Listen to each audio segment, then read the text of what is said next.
Hello everyone, আসসালামু আলাইকুম। তো আমাদের নাটোর জেলার লিচু শেষ হয়ে যাওয়ার কারণে এখন আমরা যাচ্ছিলাম কুষ্টিয়ার সেই বোম্বাই বাগানগুলো দেখার জন্য। তো ইতিমধ্যে আমি চলে আসলাম আমাদের তুলাধানা বাজারে। আমরা তুলাধানা থেকে আহমদপুরের ভ্যানে চড়ে আমরা চলে আসলাম আহমদপুর বাজারে।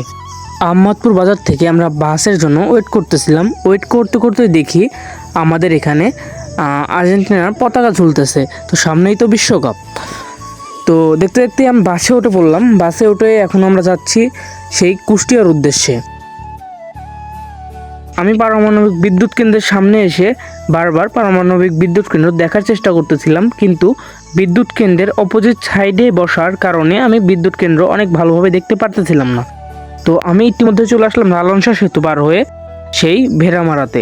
তো এখানকার লিচু অনেকটাই কাঁচা রয়েছে, এমনকি এখানকার বোম্বাই লিচু এখনও ভাঙ্গা সেইভাবে শুরুই হয় নাই। তো আমি ঘুরে ঘুরে বাগানগুলো দেখতেছিলাম।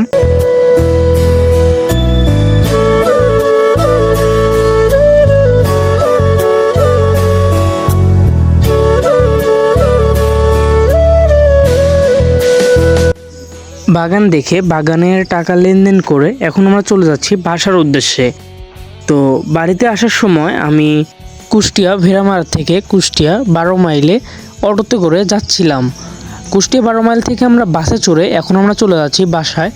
তো এবার আমি পারমাণবিক বিদ্যুৎ কেন্দ্রের সাইডে বসার কারণে অনেক সুন্দরভাবে আমাদের সেই পারমাণবিক বিদ্যুৎ কেন্দ্রটি উপভোগ করতে পারতেছিলাম। পারমাণবিক বিদ্যুৎ কেন্দ্র ফোনে যতটা সুন্দর, তার থেকেও বেশি সুন্দর সামনাসামনি দেখা। তো লালন শাহ সেতু থেকে আমি বারবার ঘুরে দেখতেছিলাম সেই আমাদের পারমাণবিক বিদ্যুৎ কেন্দ্র। তো এখন আমরা বাসায় চলে যাচ্ছি। আজকের ভিডিও এই পর্যন্তই। পরবর্তী ভিডিওর জন্য অপেক্ষা করুন। আসসালামু আলাইকুম।